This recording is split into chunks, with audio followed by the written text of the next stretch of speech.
The Veloxi had never known war. For 10,000 years, their civilization had grown in peace.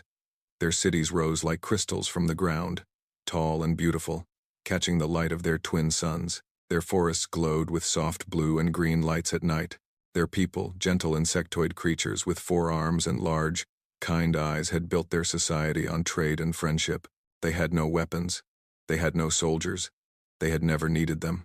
High Chancellor Urixa stood at the great window of the council chamber and watched the sky burn. She was old, even by Veloxi standards. Her shell had turned silver with age, and her wings had not carried her in flight for many years. But her mind was still sharp, and her heart still beat strong. Today, both of those hearts were filled with fear. "How many ships?" she asked. Her voice was calm, but her 4 hands trembled slightly. Elder Crix moved to stand beside her.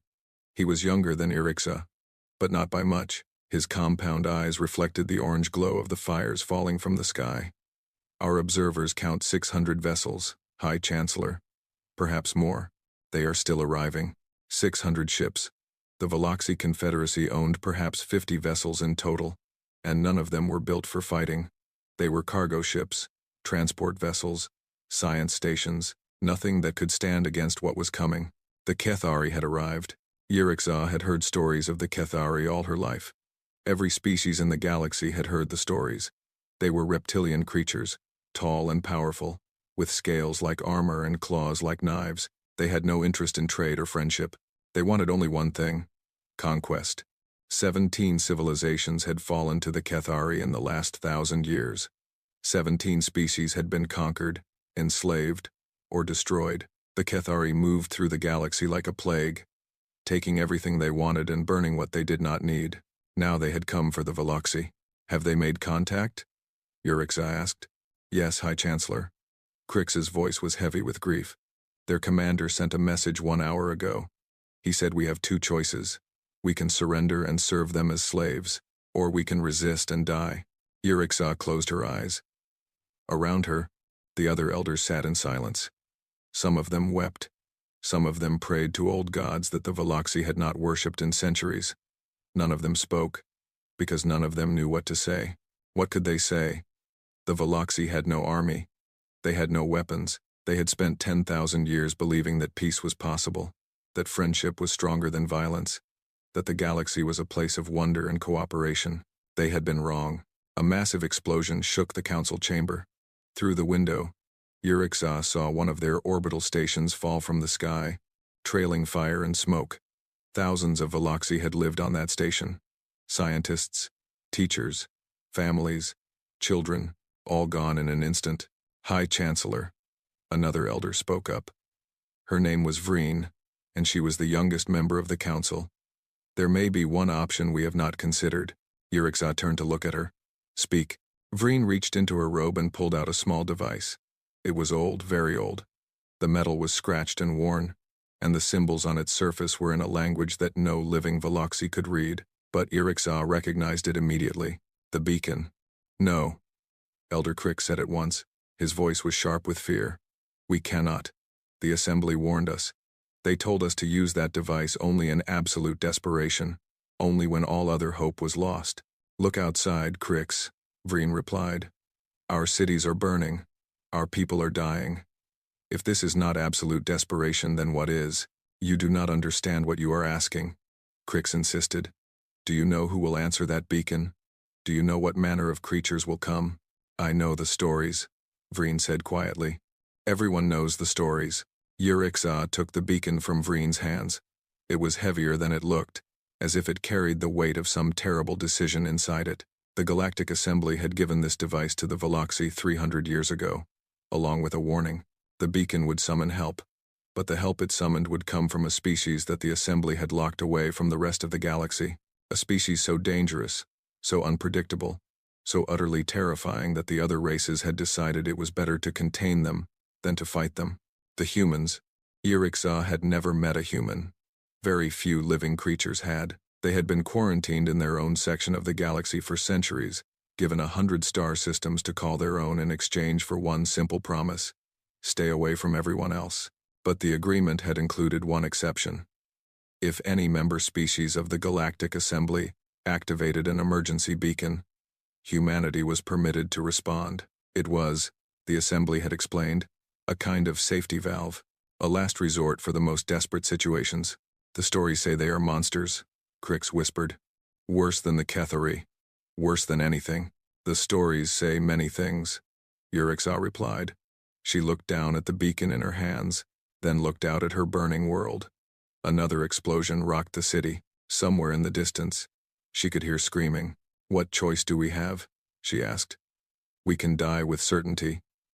Or we can take a chance on uncertainty. Perhaps the humans are monsters. Perhaps they will be worse than the Kethari. But perhaps, just perhaps, they will be something else. She pressed the button on the beacon. For a moment, nothing happened. The device grew warm in her hands, and a soft light pulsed beneath its surface. Then the light faded, and the beacon went cold. It is done, Yurixa said. Now we wait. How long? Vreen asked. I do not know. Hours. Days. Perhaps they will not come at all. Yurixa set the beacon down on the council table and turned back to the window. The Kethari ships were descending now, landing troops on the surface. Soon the ground war would begin, and the Veloxi who had never held weapons, never trained for battle, never even imagined such violence would be swept away like leaves in a storm. High Chancellor, Crix said softly. What have you done? Yurixa did not answer. She watched her world burn, and she wondered if she had just saved her people, or doomed them to something even worse. The sky continued to fall, and somewhere, far across the galaxy, in a region of space that most species tried very hard to forget existed, a signal was received. Alarms began to sound. Soldiers began to move. Ships began to wake from their long sleep. The beacon had been activated.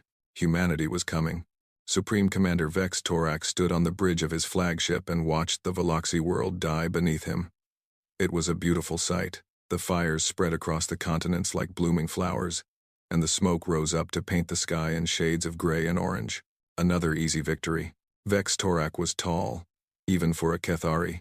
He stood nearly 4 meters high, his scales thick and dark green, his eyes yellow and cold. He had led the Kethari war fleet for 30 years, and in that time he had conquered 11 worlds. The Veloxi would be his 12th. Report, he growled. His second in command, a scarred warrior named Drextal, stepped forward. Ground forces have secured 3 major cities, Supreme Commander.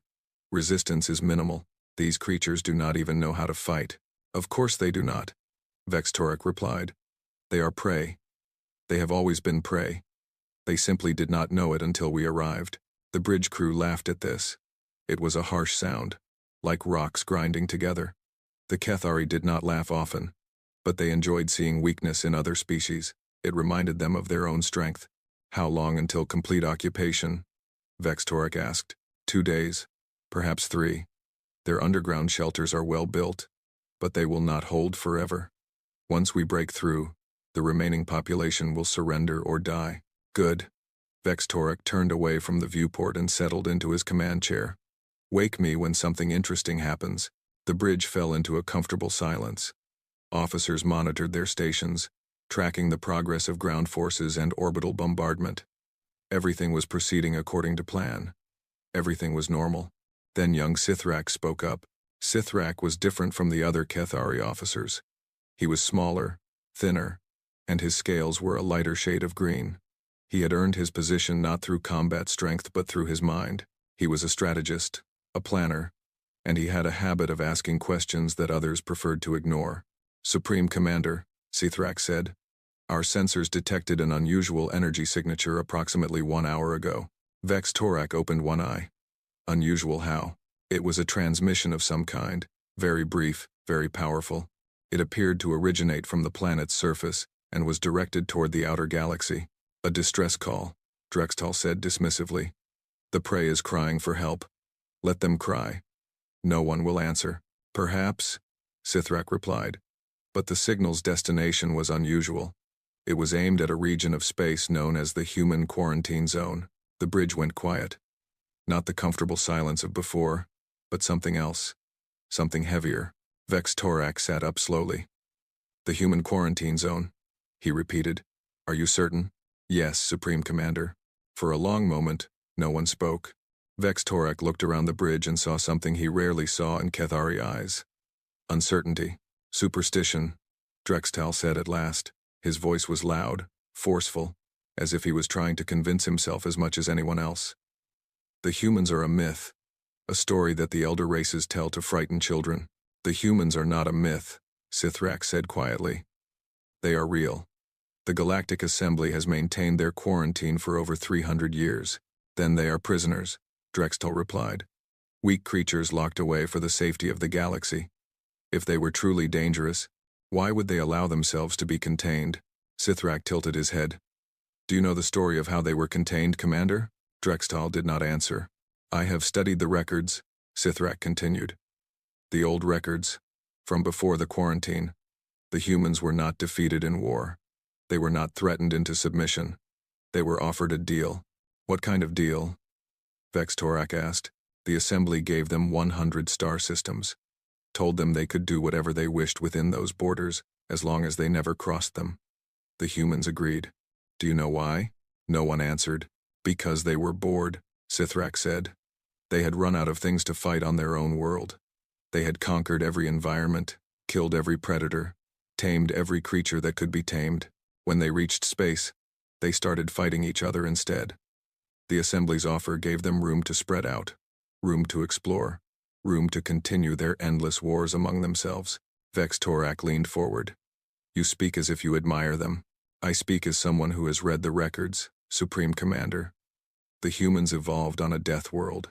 Their planet is a nightmare of extreme temperatures, poisonous plants, deadly animals, and unstable ground that shakes and cracks without warning. Their sun bombards them with radiation. Their weather systems can destroy entire cities. Many species come from harsh worlds. Drextal interrupted. Not like this one, Sithrak replied. On most harsh worlds, species evolve to survive, to hide, to avoid danger. Humans evolve differently. They evolve to hunt, to chase, to pursue prey across any distance, any terrain, any obstacle, until the prey collapsed from exhaustion. He paused, letting this sink in. They are called persistence predators. They do not run fast. They do not have natural weapons. They do not have armor, or venom, or camouflage. But they have something more dangerous. They never stop. They will chase prey for hours, for days, across deserts and mountains and rivers. They do not give up. They do not get tired. They simply keep coming, and coming, and coming, until their target cannot run anymore. Drextal shifted uncomfortably. These are just stories. These are recorded facts, Sithrak replied. And that is only the beginning. Humans domesticated wolves packed predators with teeth like knives and turned them into loyal companions. They mastered fire before they mastered tools. They consume neurotoxins for pleasure and call them spices. They drink poisons for recreation and call them alcohol. They survive injuries that would kill any other species. And they consider this normal. The bridge was very quiet now. When the Galactic Assembly first encountered humanity, Sithrak continued, they sent a delegation to establish peaceful contact. The delegation arrived during something the humans called a world war.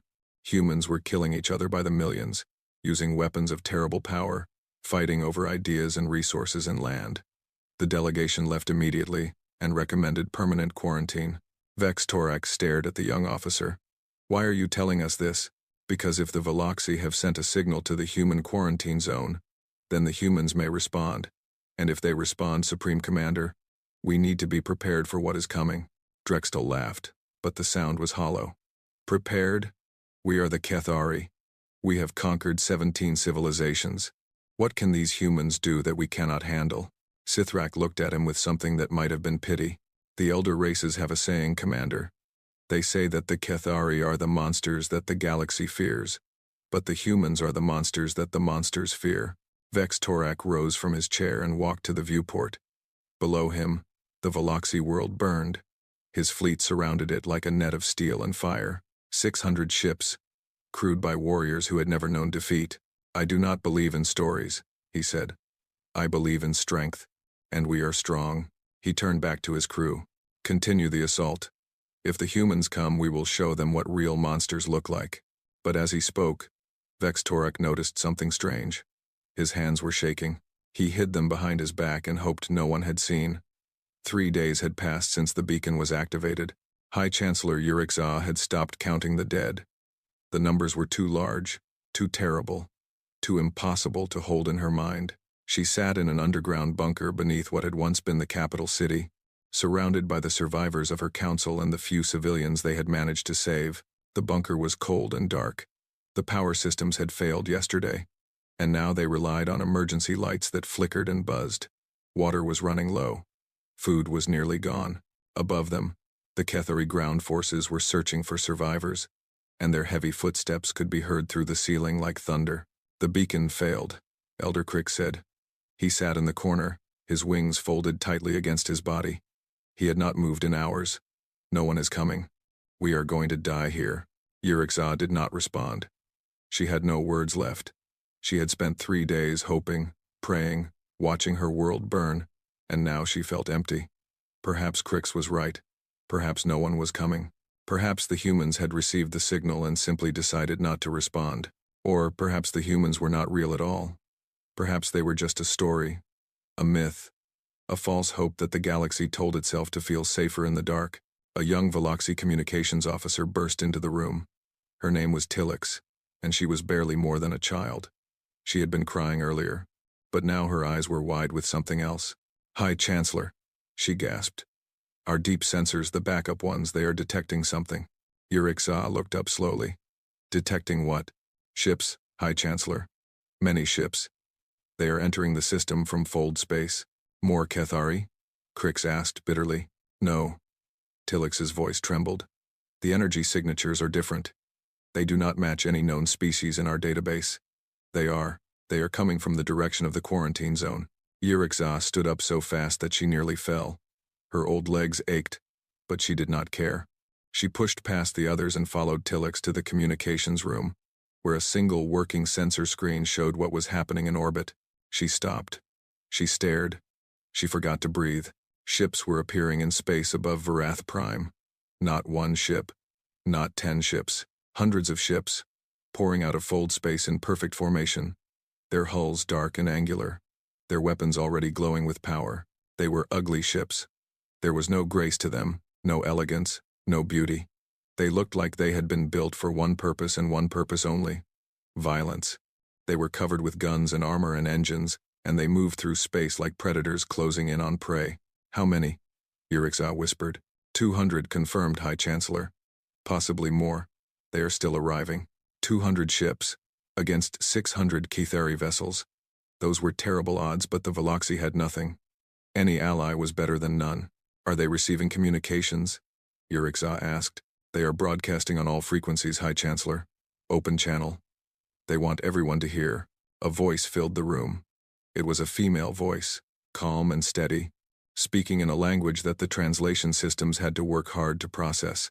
The words came through clearly enough, but there was something underneath them, something hard and sharp, like a blade wrapped in silk. This is Admiral Helena Zhang of the Terran Response Fleet. We received your emergency beacon 3 days ago.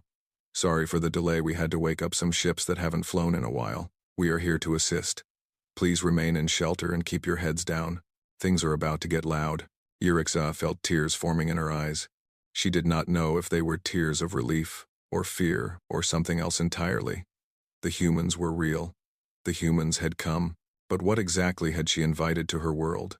On the Kethari flagship, Supreme Commander Vex Torak stood before the main viewport and watched the human fleet arrive. His scales had gone pale, a sign of extreme stress that he could not control. Impossible, he breathed. How did they get here so fast?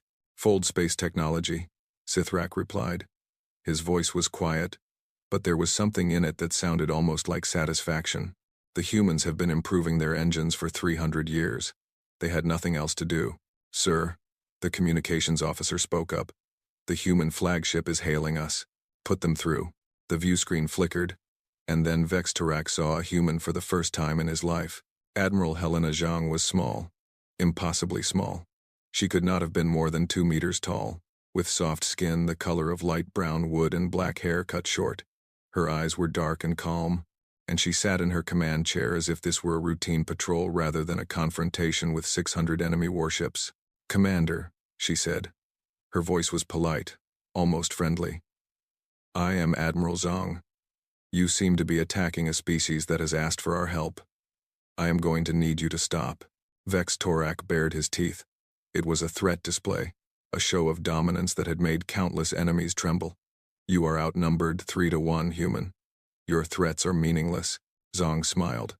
It was a small smile, barely a curve of her lips, but something about it made Vex Torak's blood run cold. Commander, she said, I need you to understand something. We did not bring 200 ships because we needed them. We brought 200 ships because that is how many crews volunteered to miss dinner. She leaned forward slightly. Now, I am going to give you one chance to withdraw. Take your fleet and leave this system. Never return. If you do this, everyone gets to go home alive. If you do not, she paused. Well, let us just say that my people have been waiting for an excuse to stretch their legs. Vex Torak felt his hands trembling again. He clenched them into fists and forced himself to speak. You think you can threaten me? I am Supreme Commander of the Kethari War Fleet. I have conquered 11 worlds. I have crushed species far more powerful than yours. I know, Zhang replied. I read your file on the way here. Impressive resume. But here is the thing, Commander. You have spent your career fighting prey, civilians, pacifists, creatures who had forgotten what violence was. Her smile widened. We never forgot. She cut the communication. For a long moment, the Kethari bridge was silent. Then Drextal spoke. Sir, should we? The first salvo hit before he could finish the sentence. The human ships fired together, 200 vessels acting as a single weapon. Their targeting was perfect. Their timing was flawless. 6 Kethari battlecruisers died in the first 11 seconds, their shields overwhelmed, their hulls torn apart, their crews vaporized before they even knew what was happening. Vex Torak stumbled backward. Alarms screamed. The lights flickered. Through the viewport, he could see his fleet, his beautiful, invincible fleet beginning to burn. Return fire, he roared. All ships, return fire. The Kethari weapons blazed. Hundreds of cannons fired at once, filling space with deadly energy. But the human ships were already moving, scattering and regrouping, dancing through the barrage like they could see the future, and they kept firing. How are they so fast? Drextel shouted. How are they targeting us so accurately? Sithrak stood at his station, his eyes fixed on his instruments. They are not just shooting at us, Commander. They are hunting us, isolating weak ships, targeting damaged vessels. They are not fighting a battle. He looked up, and his face was pale. They are conducting a hunt. Through the viewport, the sky burned with the light of dying ships. And for the first time in his long career, Supreme Commander Vex Torak understood what it felt like to be prey. Observer Velis had been a scientist before the invasion. She had studied plants and insects, spending her days in the quiet forests of Vareth Prime, cataloging species that glowed in the dark and flowers that sang when the wind touched them.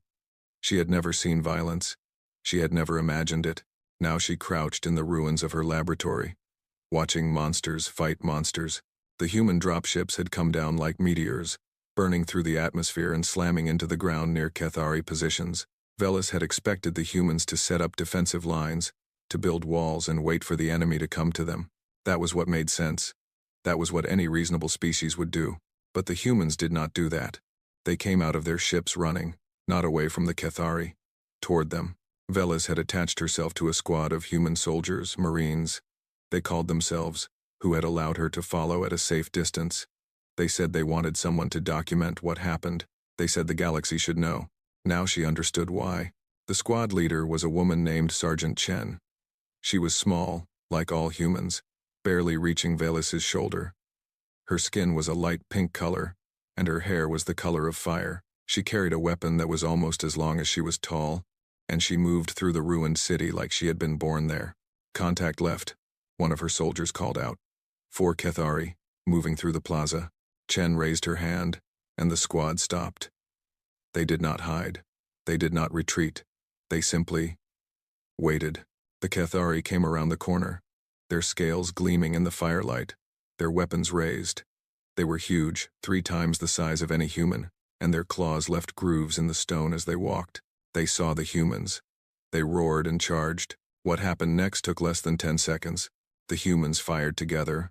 their weapons making sharp cracking sounds that echoed off the buildings. The first two Kethari fell immediately. Holes burned through their armor. The third managed to get close enough to swing his massive claws at Sergeant Chen. She ducked under the blow, stepped inside his reach, and pressed her weapon against his chest. She fired 3 times. The Kethari fell. The fourth tried to run. "Martinez," Chen said calmly. "He is yours."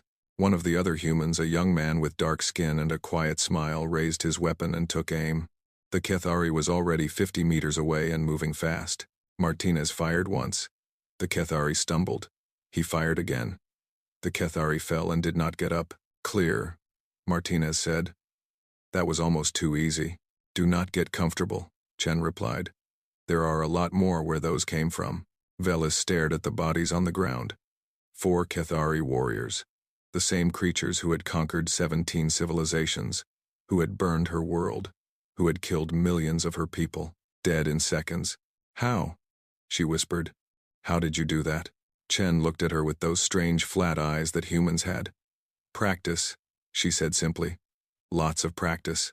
They moved deeper into the city. The sounds of battle were everywhere now, explosions and screams and the sharp crack of human weapons. Velis saw things she would never forget. She saw a human soldier take a plasma bolt to the shoulder. The wound was terrible, blackened and smoking, and Velis expected the human to fall. Instead, he pulled out a small device, pressed it against the wound, and activated it. There was a hiss and a smell of burning flesh. The human grunted, then stood up and kept fighting. "Sergeant," he called out, "I am going to need a new shirt when this is over." The other humans laughed, as if getting shot was a joke. She saw another soldier, a woman even smaller than Chen, corner a Kethari warrior in an alley. The warrior was twice her height and 3 times her weight. When her weapon jammed, she did not run. She did not call for help. She threw down the useless gun, pulled a knife from her belt, and charged. Velis could not watch. She covered her eyes and listened to the sounds of combat growls and screams, and the wet sound of a blade cutting through flesh. When the sound stopped, she looked up.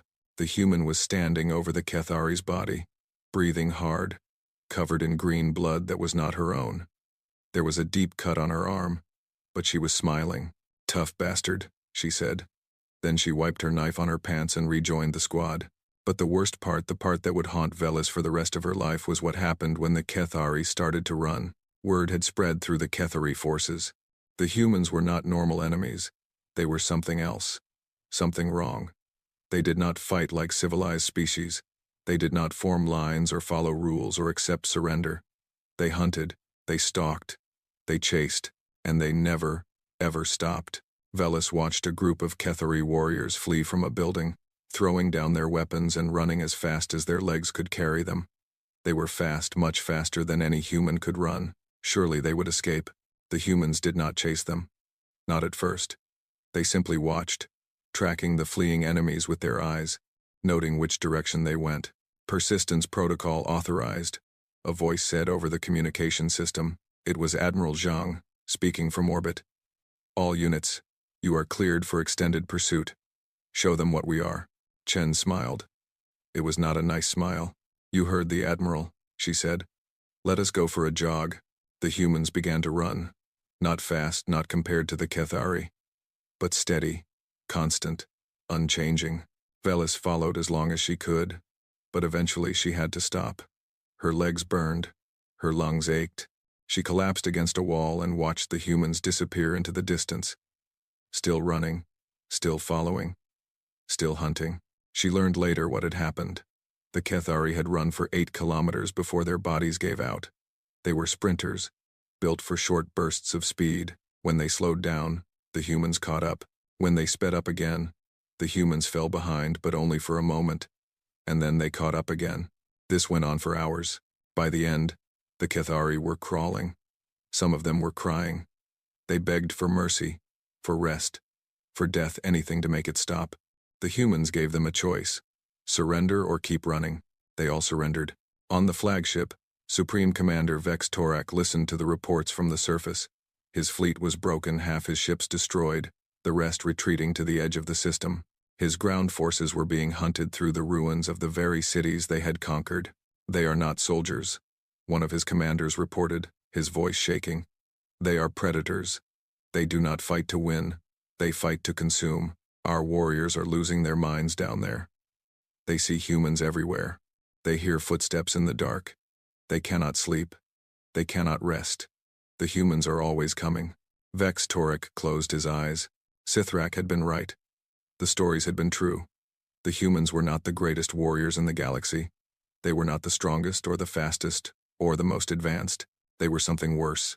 They were patient, and somewhere in the distance, getting closer with every passing hour, Admiral Zhang gave an order that would echo through Kethari nightmares for 1,000 years. Persistence hunting authorized. Run them down. 3 days after the human fleet arrived, it was over. The Kethari war fleet, once 600 strong, had been reduced to less than 100 ships. Most of those had surrendered. The rest had fled to the edges of the system. Too damaged to fight. Too afraid to leave. Waiting to see what the humans would do next. On the surface, the last Kethari ground forces had been captured or killed. The survivors sat in makeshift prison camps, guarded by human soldiers who watched them with calm, patient eyes. They did not abuse their prisoners. They did not torture them. They simply watched and waited. And that was somehow worse. Supreme Commander Vex Torak had been captured on the second day. His flagship had been disabled by a precision strike that took out the engines without destroying the ship. Human boarding parties had cut through the hull and fought their way to the bridge, killing everyone who resisted and stunning everyone who did not. When they reached Vex Torak, he had drawn his blade and prepared for a final stand. He was Kethari. He would die with honor. The human squad leader, a scarred veteran with gray hair and tired eyes, had looked at him for a long moment. Then he had holstered his weapon and sat down on a piece of wreckage. "You done?" he asked. Vex Torak did not understand. "You can fight if you want," the human continued. "We will win, but you can make us work for it. Or you can put that down and come with us. Your choice." "You will execute me," Vex Torak said. It was not a question. It was what he would have done. The human shrugged. "Probably not. The Admiral wants to talk to you. After that," he shrugged again. "Above my pay grade." Vex Torak had surrendered. He did not know why. Perhaps he was tired. Perhaps he was curious. Perhaps some small part of him wanted to understand how everything had gone so wrong. Now he stood in chains on the bridge of the human flagship, facing Admiral Helena Zhang. She was smaller in person than she had seemed on the view screen. Her hair was streaked with gray, and there were lines around her eyes that spoke of long years and difficult decisions. She sat in her command chair, a cup of something hot in her hands, and studied him with an expression he could not read. "Commander Vex Torak," she said. "Supreme Commander of the Kethari War Fleet, Conqueror of 11 worlds, Butcher of 17 civilizations." He said nothing. There was nothing to say. "I have been reading your file," Zhang continued. "You have killed a lot of people, Commander. Billions, probably. Most of them civilians. Most of them helpless." "I am Kethari," Vex Torak replied. "We take what we want. It is our nature." "Funny thing about nature," Zhang said. She took a sip from her cup. "It can change." She stood and walked toward him, stopping just out of arm's reach. Even in chains, even defeated, Vex Torak towered over her. He could have crushed her skull with one hand, but he did not move. Something in her eyes held him still. "You are wondering why you are alive," she said. "You expected execution. It is what your people would do. It is what any sensible species would do to a threat like you." "Yes," he admitted. "Here is the truth, Commander." Zhang's voice was calm, almost gentle. "We could exterminate your species. We have done the math. 30 years, maybe 40. And the Kethari would be a memory. Some of my officers recommended it. Said it was the only way to be sure you would never hurt anyone again." Vex Torak felt his blood turn cold. He had known, in the abstract, that the humans were dangerous, but hearing it stated so plainly, so casually, made it real in a way it had not been before. "But that is not who we are," Zhang continued. "Not anymore." She reached up and touched the chains around his wrists. For a moment, Vex Torak thought she was going to tighten them. Instead, she pressed a button, and they fell away. He stared at her. He did not understand. "We evolved as monsters, Commander," Zhang said. "Persistence predators, endurance hunters. We are very good at killing. We spent most of our history proving it, over and over again, first to ourselves and then to anyone who crossed us. She stepped back and returned to her chair. But somewhere along the way, we learned something. Maybe it took us longer than it should have. Maybe we had to make a lot of mistakes first. But we learned it, and we have never forgotten. What did you learn? Vex Torak asked. Mercy is a choice, Zhang replied.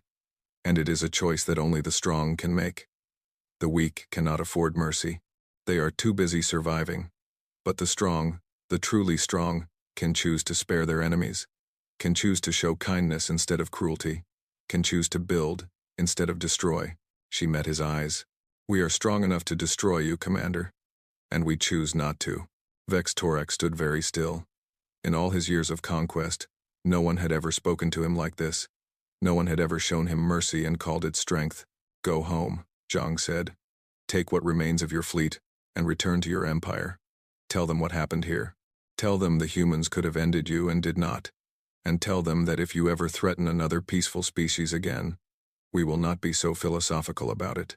She smiled, and there was something in that smile that was more frightening than any weapon. We are very patient, Commander. We can wait a long time for you to make the wrong choice. Vex Torak left the human flagship 3 hours later. His remaining ships limped out of the system, battered and broken, carrying survivors who would never forget what they had seen. Behind them, the human fleet remained in orbit around Varath Prime. They would stay for weeks, helping to rebuild, providing supplies, treating the wounded. They asked for nothing in return. High Chancellor Yurikza hosted a ceremony to thank the human forces before they departed. She stood before Admiral Zhang in the ruins of her capital city, surrounded by her surviving people and the human soldiers who had saved them. Admiral, she said, I must ask you something. Why did you come? We are strangers to you. You had never met us. You owed us nothing. Why did you answer our beacon? Zhang was quiet for a moment. She looked out at the recovering city, at the Veloxi children who were watching human soldiers hand out food and medicine. She looked at the sky, where the smoke was finally beginning to clear. Chancellor, she said at last, we spent a long time as the scariest thing on our planet. And then, we spent a long time as the scariest thing in our corner of space. Do you know how lonely that is? Every species we met either ran from us or tried to contain us. They saw what we could do, and they decided we were too dangerous to be free. She turned back to Yurikza. When your beacon activated, it was not just a distress call. It was the first time anyone in this galaxy asked us for help. Not feared us, not tried to lock us away. Asked us for help. Do you have any idea what that meant to us? To finally be needed instead of feared? Yurikza looked at the Admiral.